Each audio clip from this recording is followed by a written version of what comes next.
नमस्ते दोस्तों, स्वागत है आपका शुभांगी ट्रेजर में। दोस्तों, आजकल सोशल मीडिया पे कुछ ऐसे वीडियोस वायरल हो रहे हैं जिसमें पल्स ऑक्सीमीटर में पकोड़ा, बिस्किट या पेन रखने पर भी वो सैचुरेशन बता रहा है और फिर ये कहा जा रहा है कि मार्केट में जितने भी ऑक्सीमीटर है सब फर्जी है, हमें किसी पे विश्वास नहीं करना चाहिए क्योंकि पकोड़े में कौन सी जान होती है जो वो उसकी रीडिंग बता रहा है। आप भी इसे अपने घर पर ट्राई कर सकते हैं। आप देखेंगे कि ऑक्सीमीटर रीडिंग तो दिखा रहा है, लेकिन दोस्तों ये बात सच नहीं है।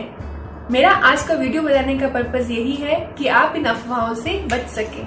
जी हाँ दोस्तों, ये बात तो सच है कि पल्स ऑक्सीमीटर पेन और बिस्किट की रीडिंग तो शो कर रहा है, लेकिन इसका मतलब ये बिल्कुल भी नहीं है कि सभी ऑक्सीमीटर फर्जी है।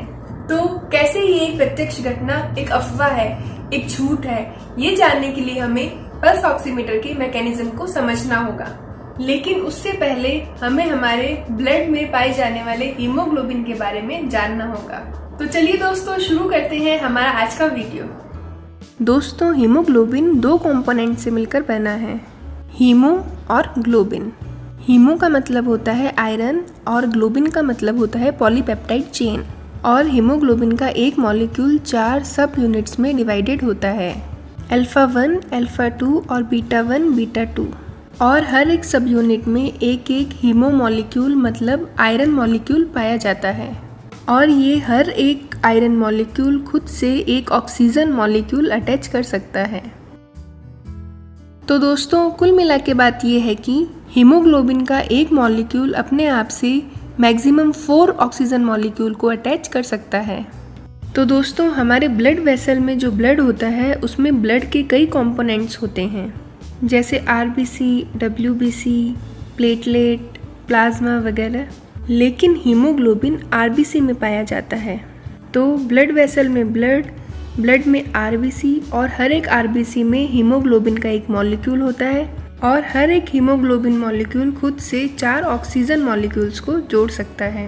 अब अगर हीमोग्लोबिन ने अपने आप से चारों ऑक्सीजन मॉलिक्यूल्स को अटैच किया हुआ है तो हम यही कहेंगे कि ऑक्सीजन सैचुरेशन अच्छा है।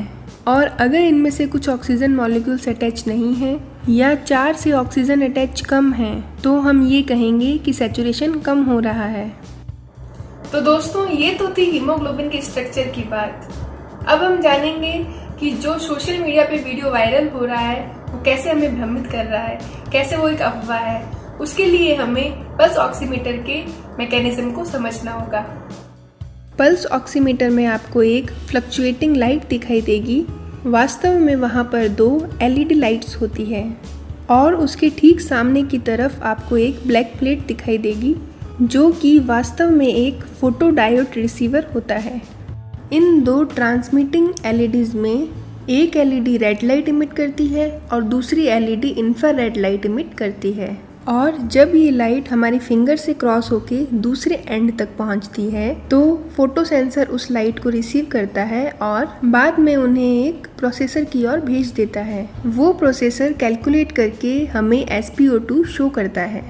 लेकिन केवल इन ट्रांसमिटिंग लाइट्स के माध्यम से पल्स ऑक्सीमीटर किस प्रकार हमें हमारे सैचुरेशन की वैल्यू बता देता है, ये जानने के लिए हमें ऑक्सीजन मॉलिक्यूल की एक प्रॉपर्टी को समझना होगा। ऑक्सीजन मॉलिक्यूल की ये प्रॉपर्टी होती है कि यदि ऑक्सीजन मॉलिक्यूल के अंदर से रेड लाइट को पास कराया जाए तो वो रेड लाइट को तो पास होने देता है लेकिन इंफ्रारेड लाइट को एब्सॉर्ब कर लेता है और उसे अपने अंदर से पास नहीं होने देता।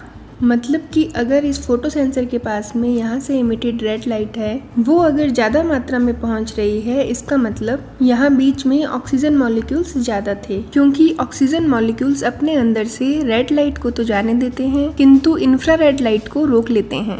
हमारे ब्लड सेल्स में भी अगर हीमोग्लोबिन ऑक्सीजनेटेड है, मतलब चारों ऑक्सीजन मॉलिक्यूल्स जुड़े हुए हैं, तो वो ऑक्सीजनेटेड हीमोग्लोबिन होगा और उसमें पाए जाने वाले ऑक्सीजन मॉलिक्यूल्स अपने अंदर से जाने वाली रेड लाइट को पास होने देंगे और इंफ्रारेड लाइट को पास नहीं होने देंगे। और अगर ऑक्सीजन सैचुरेशन कम है और ऑक्सीजन मॉलिक्यूल्स कम हैं तो वो डीऑक्सीजनेटेड हीमोग्लोबिन होगा। वो अपने अंदर से इंफ्रारेड लाइट को तो पास होने देगा लेकिन रेड लाइट को एब्सॉर्ब कर लेगा और उसे पास नहीं होने देगा। ऑक्सीजन मॉलिक्यूल की यही प्रॉपर्टी पल्स ऑक्सीमीटर यूज करता है हमें इन लाइट्स की एलईडी और फोटो सेंसर के माध्यम से सैचुरेशन कैलकुलेट करके बताने में। तो दोस्तों, जब हम पल्स ऑक्सीमीटर में हमारी फिंगर की जगह कोई पेन, पकोड़ा, बिस्किट या कोई भी चीज रखते हैं तो वो इस रेड एलईडी से निकलने वाली रेड लाइट को इस फोटो सेंसर तक पहुंचने से पहले 100% ब्लॉक नहीं कर पाती। मतलब कुछ इमिटेड रेड लाइट डिफ्यूज होकर इस फोटो सेंसर तक पहुंच ही जाती है और उसी के कारण इस इलेक्ट्रॉनिक प्रोसेसर को सिग्नल मिलता है और वो हमें फिर सैचुरेशन की वैल्यू शो करने लगता है।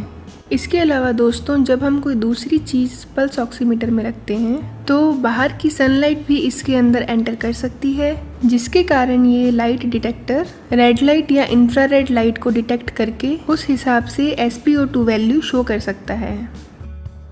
तो दोस्तों, अब तक आपको ये बात क्लियर हो गई होगी कि पल्स ऑक्सीमीटर को इस बात से कोई फर्क नहीं पड़ता कि आपने उसमें अपनी फिंगर रखी है या आपने बिस्किट रखा है या आपने पेन रखा है, क्योंकि पल्स ऑक्सीमीटर सिर्फ इस बात पे रीडिंग शो करता है कि उसकी एलईडी से निकलने वाली रेड लाइट और इंफ्रारेड लाइट कितनी मात्रा में उसके फोटो सेंसर तक पहुंच रही है।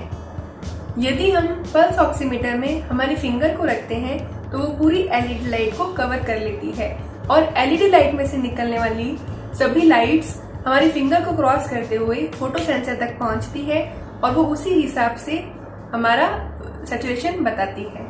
लेकिन अगर हम फिंगर की जगह पर पेन को रखते हैं तो वो पूरी एलईडी लाइट को कवर नहीं कर पाता और एलईडी लाइट में से निकलने वाली लाइट्स डिफ्यूज होकर फोटो सेंसर तक पहुंच ही जाती है और वो सैचुरेशन शो करता है। तो दोस्तों, ऑक्सीमीटर को ट्रिक करना बिल्कुल संभव है। ऑक्सीमीटर कोई स्कैम नहीं है और सभी ऑक्सीमीटर फर्जी है, ऐसा बिल्कुल नहीं है। लेकिन दोस्तों, एक बात मैं आपको जरूर बताना चाहूंगी कि पल्स ऑक्सीमीटर की रीडिंग हमेशा 100% सही हो, ऐसा जरूरी नहीं है। ऐसा इसीलिए हो सकता है कि आप उसे सही से यूज न कर रहे हो। तो चलिए दोस्तों, ये जानते हैं कि किन किन कारणों से पल्स ऑक्सीमीटर की रीडिंग गलत हो सकती है और उसे यूज करने का तरीका क्या है।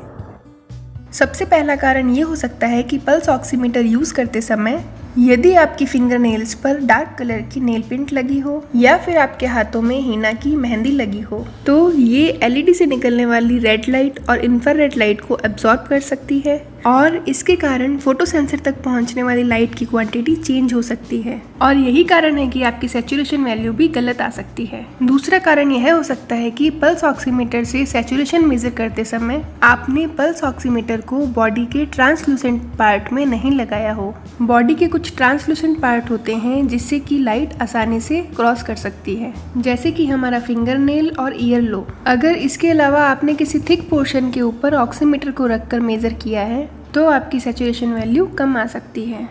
तीसरा कारण हो सकता है कि आपने पल्स ऑक्सीमीटर में अपनी फिंगर को सही से ना रखा हो। इसके कारण एलईडी से निकलने वाली रेड लाइट डिफ्यूज होकर भी फोटो सेंसर तक पहुंच सकती है और या फिर बाहर से कोई सनलाइट भी फोटो सेंसर तक पहुंच सकती है। इससे आपकी सैचुरेशन वैल्यू ज़्यादा दिखाई दे सकती है। अगला कारण ये हो सकता है कि आप किसी ब्राइट लाइट के कमरे में या डायरेक्ट सनलाइट के नीचे बैठकर इसे मेज़र कर रहे हों, जिससे कि बाहर की रूम की लाइट या सनलाइट भी फोटो सेंसर तक पहुंच सकती है और आपकी सैचुरेशन की वैल्यू गलत आ सकती है।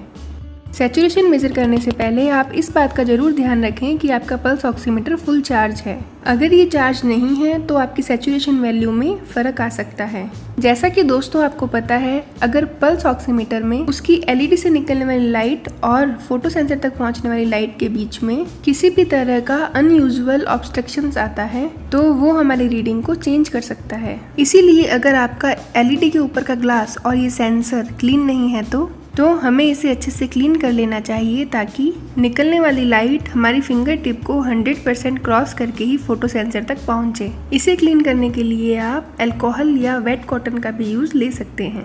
ऑक्सीमीटर में गलत रीडिंग आने का एक कारण ये भी हो सकता है कि सैचुरेशन मेजर करते समय पेशेंट में मूवमेंट हो रहा हो या उनकी हार्ट बीट अनयूजुअली हाई या लो हो। इसीलिए हमें सैचुरेशन मेजर करने से पहले एटलीस्ट 5 to 10 मिनट्स रेस्ट जरूर करना चाहिए ताकि हमारी हमारी हार्ट बीट नॉर्मल आ सके। इसके अलावा दोस्तों कुछ अनअवॉइडेबल रीजंस भी हो सकते हैं, जैसे अगर पेशेंट को सिकल सेल एनीमिया और कार्बन मोनोऑक्साइड पॉइजनिंग जैसी डिजीजेस हैं तो उनका हीमोग्लोबिन मॉलिक्यूल ही अब नॉर्मल हो जाता है और उनकी जो ऑक्सीजन अटैच करने की कैपेसिटी होती है वो ही ऑल टुगेदर चेंज हो जाती है और ये चीज़ पल्स ऑक्सीमीटर डिटेक्ट नहीं कर पाता और रीडिंग कम या ज़्यादा आ सकती है। तो दोस्तों पल्स ऑक्सीमीटर एक बहुत ही यूज़फुल डिवाइस है और हम उस पर ट्रस्ट कर सकते हैं। बस पल्स ऑक्सीमीटर को हमें सही से यूज़ करना है, जिसके लिए हमें ये ध्यान रखना है कि पल्स ऑक्सीमीटर यूज़ करते समय हमारे फिंगर नेल पर कोई डार्क कलर का नेल पेंट ना लगा हो, हमारे हाथों में कोई मेहंदी ना लगी हो, हमारा पल्स ऑक्सीमीटर पूरी तरह से चार्ज हो, हमने पल्स ऑक्सीमीटर के सेंसर को अच्छे से क्लीन कर दिया हो और मेजरमेंट करने से पहले हमने 5 to 10 मिनट्स रेस्ट लिया हो ताकि हमारी हार्ट बीट नॉर्मल हो सके और हमने हमारी फिंगर नेल या ईयर लो अच्छे से पल्स ऑक्सीमीटर में इंसर्ट किया हो ताकि बाहर से कोई दूसरी लाइट या सनलाइट इसमें एंटर ना कर सके। और हमें ये भी ध्यान रखना है कि हम डायरेक्ट सनलाइट में बैठ के या ब्राइट लाइट के रूम में बैठ के इसको मेजर ना करें। यदि आपको मेरा वीडियो पसंद आया हो और इन्फॉर्मेटिव लगा हो तो प्लीज़ लाइक एंड सब्सक्राइब जरूर कीजिएगा और ज़्यादा से ज़्यादा शेयर कीजिएगा, जिससे कि ज़्यादा से ज़्यादा लोग इन अफवाहों से बच सके। नमस्कार।